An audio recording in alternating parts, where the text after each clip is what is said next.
Okay, well, good morning. We've had so much snow here, it's ridiculous.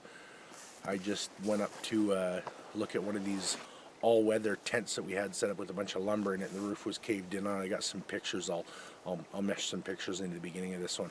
My big concern here is our pole barn. I'm going to grab the camera and let's just do a couple things here. So this was here when we bought this place. Should go back a bit. It's not finished. We've done a bit more work on it. I got a bunch of tin to put the finishing siding on it. My concern right now is we got this wide opening at the front of it, and there's one big beam that runs across. I'm going to back up a bit. You can probably see that it's got a bow to it. The bow's always been there.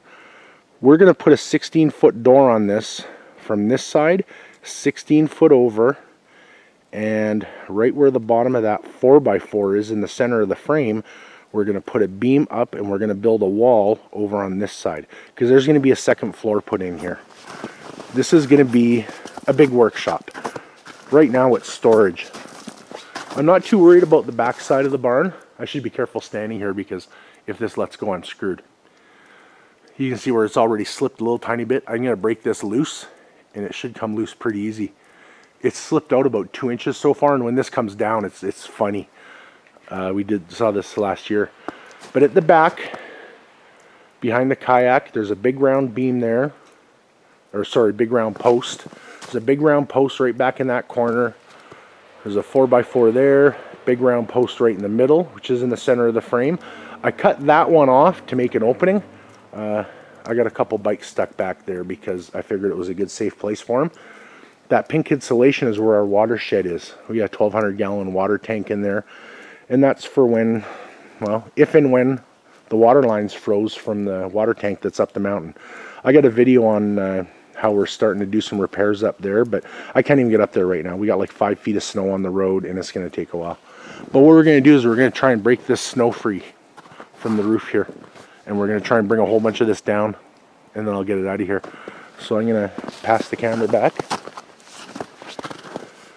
There's our little tent where all our lumber's stored inside. The roof is just caved right in on that. I'm not even walking back up there because, again, the snow is waist deep. And I punched some holes in the tarp to let the water drain out to alleviate some of the weight that's up there. But we'll just let it melt. It can't really do much more damage than it's already done now. It's actually pretty structurally sound. The snow is piled up so high on the other side of it that it can't completely buckle the way it is. And there's so much water running out from the holes that I punched that life should be pretty good. So I'm going to pass the camera back, put my gloves on, and we're going to get this roof rake with 1, 2, 3, 4 extension poles on it. The 5th one I got won't plug in. And let's try and pull some of this down. I have a feeling that it might not be too hard to break loose. Might want to go back a little bit just to actually get a good view.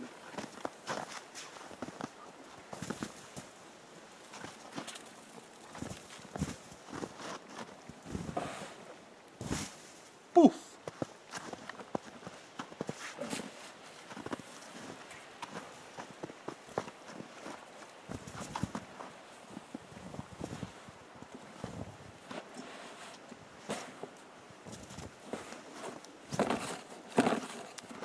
I was hoping for a real big impressive piece to fall here.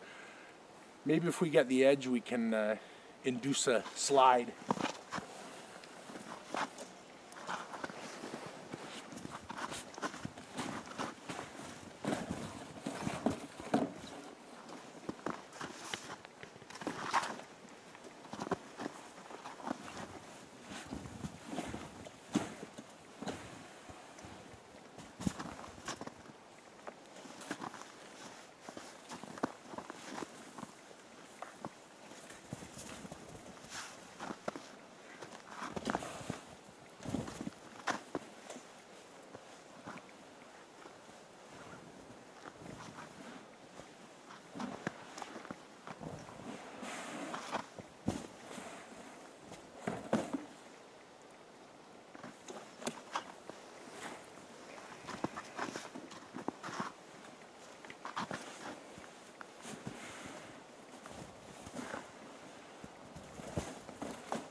snow gets snuck on the shovel part of this thing, and it's really heavy. I'm scared of bending these poles. I think what I'm going to do is probably try and get about 4 or 5 feet back. If I can get 4 or 5 feet cleared right down to the tin, and it's at the tin right now, it's really easy. There's no heat in this shed, so it's not super wet. I mean, it's heavy because it's above zero again here today, and it is melting.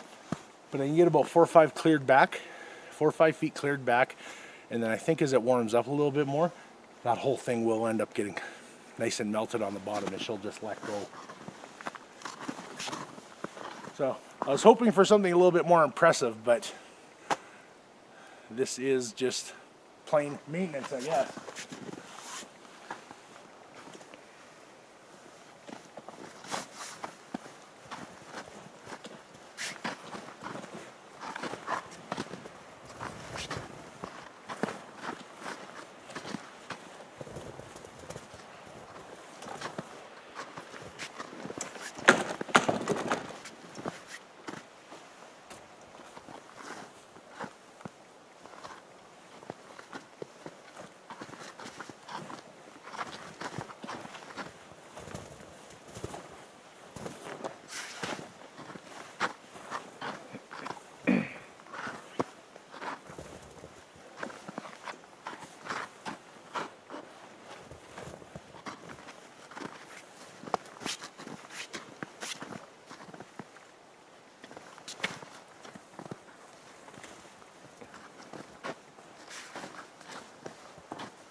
This stuff's pretty heavy, and I've actually already been doing a bunch of work here this morning, so the arms are a little tired already.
Really heavy snow.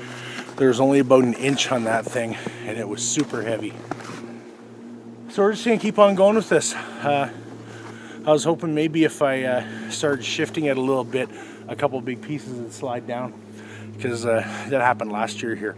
It was actually rolling off the roof and curving. It looked really cool, and then one day we're all standing out here and it just let loose and fell. But this is the kind of stuff you got to do, especially if you live in a climate where you know, it gets warm and that snow gets melted and it gets really heavy.